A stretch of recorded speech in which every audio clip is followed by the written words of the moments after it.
India bukan cuma soal film Bollywood, lagu-lagu romantis yang meledak di tengah jalan, atau orang joget tiba-tiba di pasar. Negara ini jauh lebih kompleks dan penuh kejutan dari yang kita kira. Ada sisi India yang kadang nggak muncul di peta wisata, tapi justru bikin kamu mikir, kok bisa ya? Nah, siap-siap. Karena di video ini bakal dibahas singkat fakta-fakta unik dari India yang nggak cuma bikin geleng-geleng kepala, tapi juga bisa bikin kamu makin kagum sama negara ini.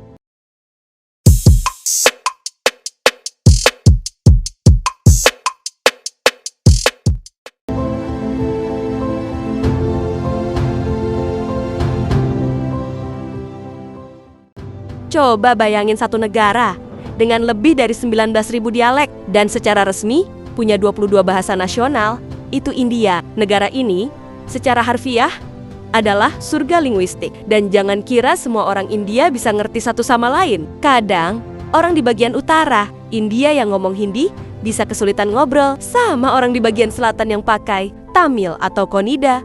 Belum lagi ada bahasa Bengali, Malayalam, Marathi, Urdu, Telugu, dan segudang bahasa daerah lainnya. Kenapa bisa gitu? Karena India itu dulunya terbentuk dari banyak kerajaan dan wilayah otonom yang punya budaya dan bahasa masing-masing. Setelah merdeka dari Inggris tahun 1947, mereka memutuskan untuk menyatukan keberagaman ini lewat sistem federal yang mengakui semua bahasa itu secara sah. Jadi jangan heran kalau lihat papan nama di India ditulis dalam 3 atau 4 bahasa sekaligus.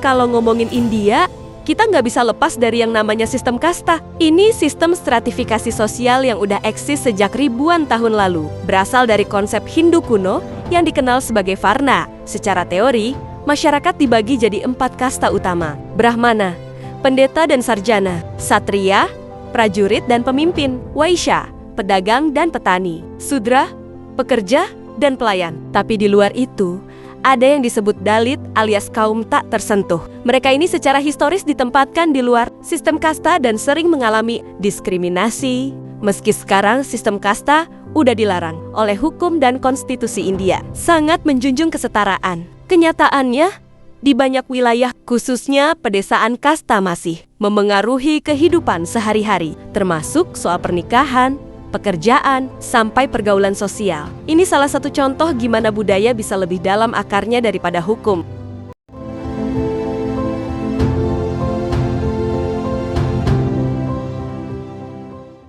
India tuh kayak kalender hidup, hampir tiap minggu ada perayaan. Mau agama apapun, pasti punya hari besar yang dirayain dengan cara yang megah. Beberapa festival besar yang mungkin kamu pernah dengar. Holi, festival warna. Seru banget. Orang-orang saling lempar bubuk warna-warni. Diwali, festival cahaya. Mirip Lebaran atau Natal, tapi versi nyala-nyala. Eid dirayakan umat Muslim, dan India punya populasi Muslim terbesar ketiga di dunia. Navratri, Pongal, Durga Puja, dan ratusan festival lokal lainnya. Kenapa banyak banget? Karena India itu bukan cuma negara multiagama, tapi juga multi etnis dan multi budaya. Setiap daerah punya tradisi sendiri yang dijaga turun-temurun.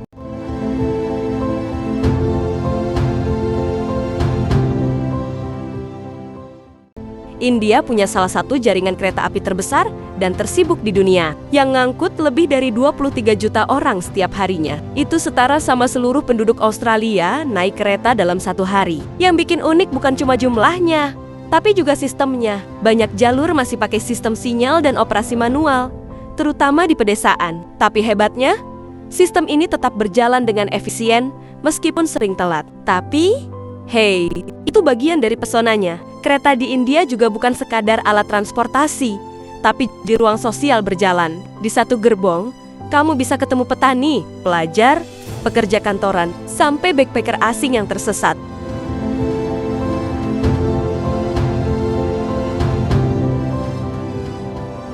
Salah satu fakta yang paling absurd, tapi nyata, ada desa di India yang semua rumahnya nggak punya pintu. Nama desanya Shani Shingnapur, ada di negara bagian Maharashtra. Warga di sana percaya banget sama Dewa Shani, dewa keadilan dalam kepercayaan Hindu. Mereka yakin siapapun yang berniat jahat akan langsung kena karma instan. Dan aneh tapi nyata, Tingkat kriminalitas di desa ini sangat rendah. Bahkan bank pertama yang buka di sana dulu sempat nggak pakai brankas tertutup. Apakah ini bukti kekuatan kepercayaan? Atau cuma kebetulan sosial? Either way, itu nunjukin betapa kuatnya spiritualitas dan kepercayaan lokal di India.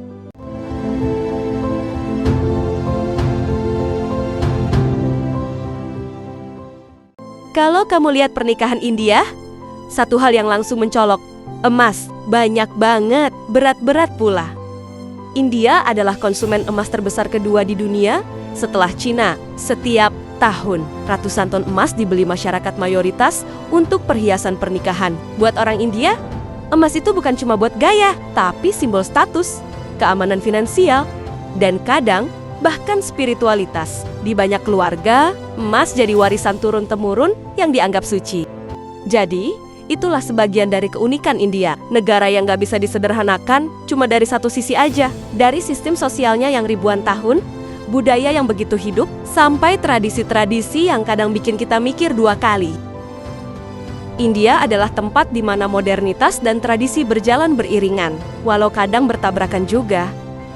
Dan jujur aja, justru disitulah daya tariknya. Sebuah kekacauan yang terorganisir, sebuah keragaman yang bisa tetap menyatu.